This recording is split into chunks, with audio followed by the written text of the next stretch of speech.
नमस्कार, मैं हूं आशीष त्रिपाठी आपके साथ और अब छत्तीसगढ़ की खबरों पर विस्तार पूर्वक नजर डालेंगे।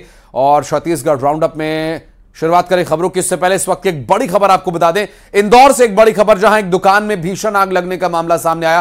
दरअसल कपड़े और हार्डवेयर की दुकान में भीषण आग लगी। शॉर्ट सर्किट की वजह से आग लगने की आशंका जताई जा रही है। तस्वीरें मेरे पीछे आप देख पा रहे होंगे। दरअसल फायर ब्रिगेड के आग बुझाने में रणनीति दरअसल लगातार यहां कामयाब अभी नहीं हो पा रही है और लगातार कोशिश ये की जा रही है कि आग को किसी तरह से बुझाया जा सके। कपड़े और हार्डवेयर की दुकान में आग लगी है।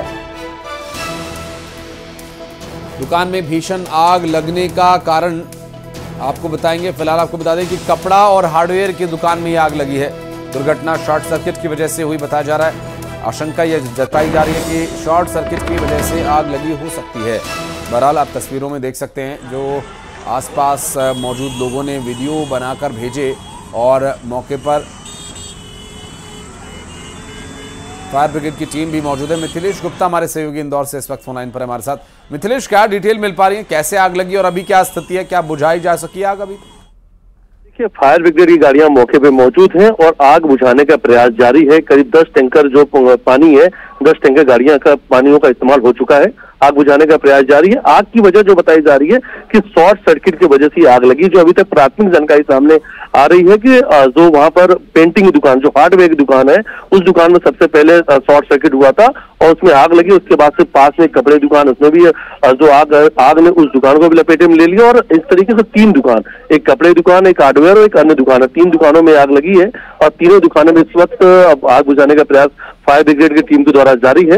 फायर ब्रिगेड के द्वारा कहना है कि आग को लगभग काबू पा लिया गया, लेकिन करीब आधे से 1 घंटे का समय और लग जाएगा पूरी तरीके से आग को बुझाने में। फिलहाल ये जो पूरी घटनाक्रम है, ये काला घोड़ा जो यहाँ का महू नाका चौराहा है, वहां से फूटी कोठी रोड के बीच में ये हादसा हुआ है। रंजीत हनुमान मंदिर के पहले है और जो वहां से रागी निकल रहे थे उनके द्वारा ये वीडियो बनाए गए थे। इस वक्त इंदौर में सोशल मीडिया पे भी ये तेजी से वीडियो वायरल भी हो रहा है और दूसरी तरफ आग बुझाने का प्रयास भी लगातार जारी है।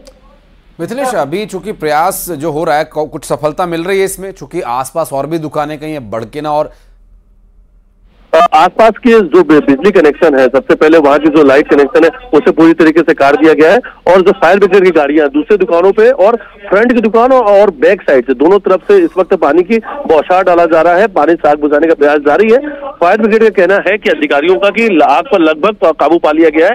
आग आगे न बढ़े, इसलिए जो आसपास की जो दुकानें हैं वहां पर लगातार पानी का बौछार किया जा रहा है कि आग की जो लपटें हैं वो दूसरी दुकानों को लपेटे में न ले। लेकिन फिलहाल एक बड़ा हादसा होते होते ये कहा जा सकता है कि टल गया, लेकिन जो 2 दुकान के सामने बात आ रही है, 2 दुकान का सामान पूरी तरीके से जल के खाक हो गया। तीसरे जो दुकान है उसका हालांकि कुछ सामान बच गया, लेकिन 3 दुकानों में आग लगी थी। जो आसपास की बिजली है उसे पूरी तरीके से काट दिया गया। सुरक्षा के लिहाज से, सुरक्षा के को देखते हुए एहतियात के तौर पर बिजली कनेक्शन को भी काट दिया गया है। शुक्रिया आपका इस जानकारी के लिए। और असम के सीएम को चुनाव आयोग के द्वारा नोटिस भेजा गया है। दरअसल सीएम हेमंता बिस्वा शर्मा को चुनाव आयोग ने नोटिस भेजा है। आदर्श आचार संहिता के उल्लंघन पर यह नोटिस जारी किया गया। कवर्धा में सांप्रदायिक भाषण देने पर चुनाव आयोग ने नोटिस जारी किया है। आपको बता दें कि हेमंता बिस्वा शर्मा ने ये जो भाषण दिया था, इस भाषण के कुछ अंश जिसको लेकर आपत्ति जताई गई थी और चुनाव आयोग ने इसका संज्ञान लिया और चुनाव आयोग ने हेमंता बिस्वा शर्मा को नोटिस इशू किया है। दरअसल उनका जो भाषण था वो सांप्रदायिक था और कुछ ऐसे शब्दों का इस्तेमाल उनके द्वारा चुनाव के समय में जो किया गया वो दरअसल ये चुनाव आदर्श आचार संहिता के उल्लंघन के दायरे में आता है। और ऐसे में नेताओं को चुनाव के दौरान इस तरह के भाषण देने से बचना चाहिए, ऐसा चुनाव आयोग का मानना है। बहरहाल जो आरोप लगे हैं उसके आधार पर तो इस तरह के भाषण कभी दिए जाने की आवश्यकता नहीं है। लेकिन इस तरह से चुनाव आयोग ने आदर्श आचार संहिता का हवाला देते हुए इस पूरे मामले में नोटिस जारी किया। नोटिस पर हेमंता बिस्वा शर्मा को जवाब देना होगा और जवाब संतुष्टिजनक न होने पर कार्रवाई भी हो सकती है, जुर्माना भी लगाया जा सकता है। लेकिन क्या कुछ उनके खिलाफ कार्रवाई की जा सकती है, उस पर भी बात करेंगे। सुशील हमारे सहयोगी फोन लाइन पर हैं। सुशील, जो प्रति जो जारी की गई, जो नोटिस दिया गया, उसमें जो अंश का उल्लेख किया गया है, सांप्रदायिक शब्दों का इस्तेमाल किया गया है, जवाब कब तक देना होगा इन्हें? जी देखिए, साफ तौर से हेमंत बिस्वा के खिलाफ जो फिलहाल ये नोटिस जारी किया गया है, वो नोटिस फिलहाल छत्तीसगढ़ के संबंध में फिलहाल ये जारी किया गया है, जिसमें साफ तौर से चुनाव आयोग ने हेमंत बिस्वा से ये पूछा है कि आरपी एक्ट 1951 का जिस तरह मॉडल कोड ऑफ कंडक्ट का वायलेशन किया गया उनके भाषण के द्वारा, जो एक सांप्रदायिक भाषण के रूप में फिलहाल संज्ञान में लिया है चुनाव आयोग ने, उस पूरे मामले को लेकर 30 अक्टूबर शाम 5 बजे तक फिलहाल ये जवाब मांगा गया है। और साफ तौर से चुनाव आयोग ने उनसे सीधे तौर पर यह सवाल पूछा है कि जिस तरह उन्होंने मॉडल कोड ऑफ कंडक्ट का उल्लंघन किया है, ऐसे में उनके द्वारा ये बताया जाए कि उनके खिलाफ कोई भी कार्रवाई क्यों ना की जाए। तो अब 5 बजे तक फिलहाल इस पूरे मामले में 30 अक्टूबर को हेमंत बिस्वा को अपना जवाब देना है और उनको बताना है कि जो भाषण उनके द्वारा दिया गया वो क्यों सांप्रदायिक जो भावना है उसका वायलेशन करता है या नहीं करता है, इसकी जानकारी फिलहाल उनको देनी होगी। लेकिन कहीं ना कहीं 5 राज्यों के चुनाव के मामले में चुनाव आयोग ने पहले ही ये बहुत क्लियर कर दिया था कि इस बार चुनाव में अगर किसी भी नेता के द्वारा कोई भी सांप्रदायिक भाषण या जाति पाति से संबंधित भाषण दिया जाएगा तो चुनाव आयोग के द्वारा सख्त से सख्त कार्रवाई की जाएगी। और देखना होगा क्या हो सकती है, बहरहाल जवाब क्या दिया जा सकता है ये भी देखने का विषय होगा। बहुत शुक्रिया आपका सुशील। और मनेंद्रगढ़ से एक बड़ी खबर, दरअसल एक ट्रक शराब जब्त की गई। एक ट्रक शराब की जब्ती का कार्रवाई यहां पर की गई, कीमत 31 लाख रुपए के आसपास बताई जा रही है। दरअसल जरौंधा बैरियर के पास यह कार्रवाई हुई। यहां पर एफएसटी, एसएसटी, पुलिस और आबकारी विभाग के संयुक्त कार्रवाई के चलते ये बरामदगी हो सकी। चुनाव के मद्देनजर ये चेकिंग अभियान चल रहा था। एक ट्रक शराब जब्त की गई। आपको बता दें कि इस दौरान कार्रवाई जो की गई 31 लाख रुपए की शराब यहां से जब्त की गई है। जरौंधा बैरियर पर यह एक्शन लिया गया, कार्रवाई की गई। मनेंद्रगढ़ से इस वक्त की बड़ी खबर, एफएसटी, एसएसटी, पुलिस और आबकारी विभाग के द्वारा एक्शन लिया गया। आप देख सकते हैं कि काफी मात्रा में शराब यहां से ले जाई जा रही थी और चुनाव के मद्देनजर ये चेकिंग अभियान लगातार जारी है और एक ट्रक शराब यहां से जब्त की गई है। आपको बता दें कि इस कार्रवाई के दौरान अब तक जो बरामदगी हुई है वो 31 लाख रुपए की शराब की हुई है। यहाँ पर आबकारी विभाग और स्थानीय पुलिस, एफएसटी, एसएसटी सभी ने संयुक्त रूप से एक्शन लेते हुए 31 लाख रुपए की शराब बरामद की है। जरौंधा बैरियर के पास कार्रवाई की गई है। दरअसल ये शराब ले जाई जा रही थी और इस दौरान चेकिंग के दौरान पता चला कि इसमें शराब की सप्लाई की जा रही है जो अवैध पाई गई और इस पर जब्ती की गई। और राजनांदगांव में देसी पिस्टल के साथ एक शख्स को गिरफ्तार किया गया। देसी पिस्टल लेकर यह शख्स घूम रहा था। देसी पिस्टल और 2 जिंदा कारतूस जब्त किए गए। आर्म्स एक्ट के तहत पुलिस ने कार्रवाई की। मुखबिर की सूचना पर एक शख्स को पकड़ा गया। सिटी कोतवाली थाना के संगम चौक तुलसीपुर का ये पूरा मामला बताया जा रहा है। चुनाव के मद्देनजर लगातार पुलिस इस तरह के हथियारों और चुनाव को प्रभावित करने वाली किसी भी सामग्री को लगातार पकड़ रही है और आर्म्स एक्ट के तहत पुलिस इस पूरे मामले में इस शख्स के खिलाफ कार्रवाई कर रही है। मुखबिर की सूचना पर इस शख्स को पकड़ा गया है।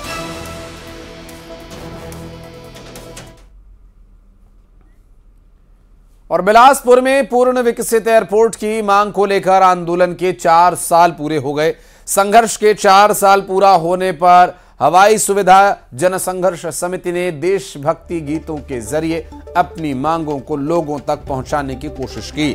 आपको बता दें कि 4C एयरपोर्ट, महानगरों तक सीधी उड़ान, नाइट लैंडिंग की मांग को लेकर लगातार आंदोलन किया जा रहा है।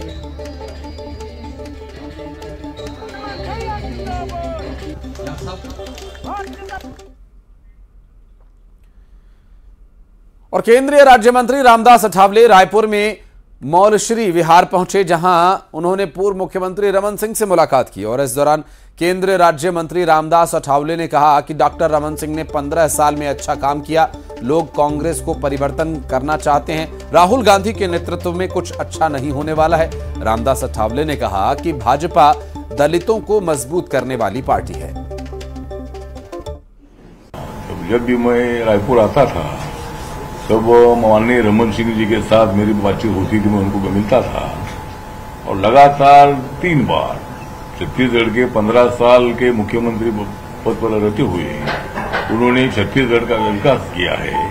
और छत्तीसगढ़ हमारे लिए बहुत बड़ा अट्रैक्टिव स्टेट इसलिए है कि हमारी महाराष्ट्र की बॉर्डर ही लगती है। हमारा नागपुर का एरिया वगैरह जो पूरा है तो वो मतलब इससे लगता है। और बॉर्डर में मराठी भाषा बोलने वाले भी काफी लोग हैं, हिंदी तो बोलते हैं। तो रमन सिंह जी ने 15 साल में बहुत अच्छा काम किया है। लास्ट इलेक्शन में मतलब कुछ सीटें कम आ गई, जरूर कम आ गई, लेकिन इस वक्त माहौल एकदम चेंज हो गया है। लोग छत्तीसगढ़ में परिवर्तन करना चाहते हैं और भूपेश बघेल जी के नेतृत्व में कांग्रेस की सरकार बनी है। छत्तीसगढ़ में हमारे राष्ट्रीय नेता रामदास अठावले जी आए हुए हैं। Republican party of India, Athawale ji उनके अध्यक्ष हैं, राष्ट्रीय अध्यक्ष हैं। और उनकी पूरी टीम आज उन्होंने प्रेस कॉन्फ्रेंस भी लिया। मेरे पुराने मित्र हैं, हम लोग दिल्ली में केंद्रीय सरकार में मंत्री के हैसियत से भी काम किए और लगातार राजनीतिक दृष्टि से जुड़ाव अठावले जी से हम लोगों का रहा है, संबंध रहा है, अच्छे संबंध लोकसभा में भी और केंद्रीय मंत्रिमंडल में हम लोग साथ में रहने का अवसर मिला। और अभी वो पार्टी में एनडीए का हिस्सा भारतीय जनता पार्टी के साथ मिलके हैं और केंद्रीय मंत्री हैं भारत सरकार में।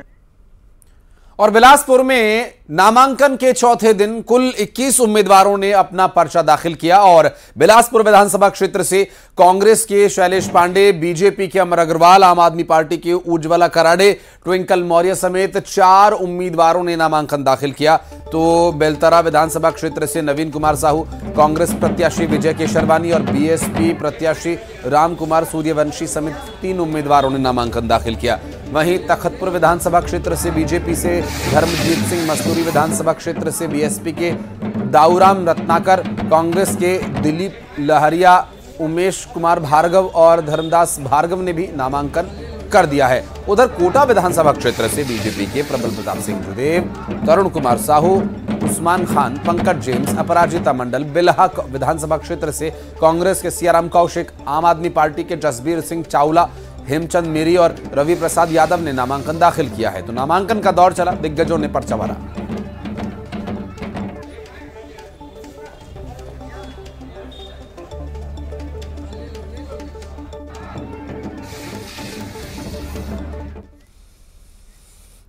बलौदाबाजार जिले में तीनों विधानसभाओं के कांग्रेस प्रत्याशियों ने समर्थन में नामांकन रैली का आयोजन किया और दशहरा मैदान में इसका आयोजन किया गया, जिसमें मुख्यमंत्री भूपेश बघेल शामिल हुए।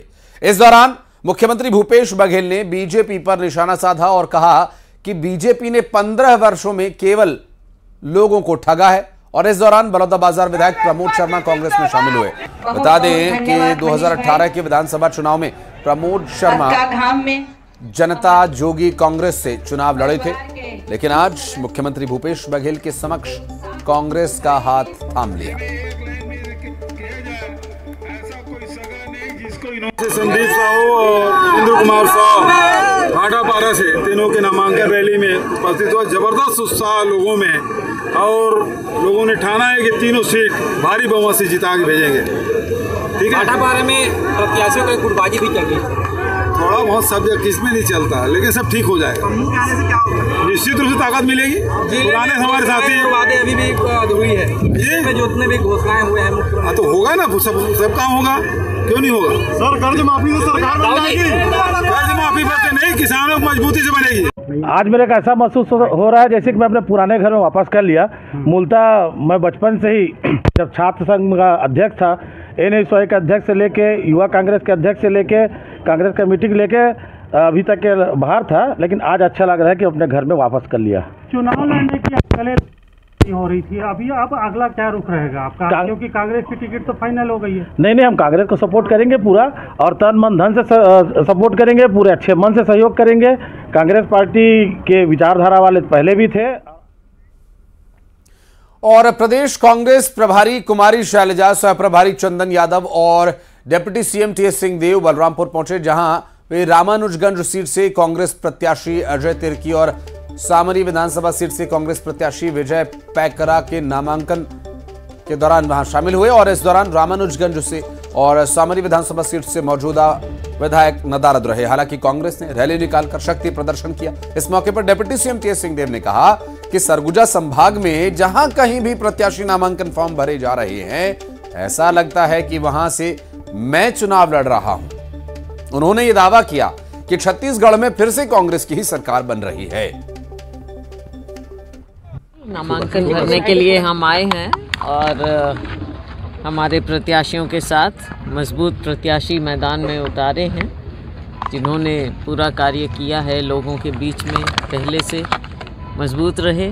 और आने वाले समय में आप देखेंगे कि पूरा जो हमारा क्षेत्र है, कांग्रेस पार्टी पिछली बार की तरह पूर्ण बहुमत से यहाँ से निकाल कर लेके जाएंगे हम सीट, और सभी लोग मिलकर कार्य कर रहे हैं। मुझे ये लगता है कि मैं खुद भी नामांकन भर रहा हूँ। जहाँ भी चुनाव हो रहा है, मुझे हमेशा ऐसा महसूस होता है कि परिवार भी, हम लोग भी कांग्रेस के साथ सदैव समर्पित रहे हैं, और जहाँ कांग्रेस के उम्मीदवार लड़ते हैं, लगता है कि मैं भी चुनाव लड़ रहा हूँ। तो हम लोग सब साथ आए हैं, प्रत्याशियों के साथ आए हैं, साथ लड़ने के लिए आए हैं, और भरपूर मन में यही इच्छा और समर्पित भाव है कि क्षेत्र का निरंतर विकास होता रहे, सरगुजा आगे बढ़ता रहे। और धमतरी में विधानसभा चुनावों के लिए प्रत्याशियों की घोषणा होने के बाद अब नामांकन पत्र दाखिल करने का दौर जारी है। राष्ट्रीय राजनीतिक दलों के अलावा नए दल और बागी भी नामांकन भर रहे हैं। धमतरी से बीजेपी प्रत्याशी रंजना साहू और हमर राज पार्टी के जीवराखन मरई ने नामांकन दाखिल किया। बीजेपी से बागी होकर श्यामा साहू ने भी अपना नामांकन दाखिल किया। नामांकन के बाद सभी ने अपनी जीत का दावा किया।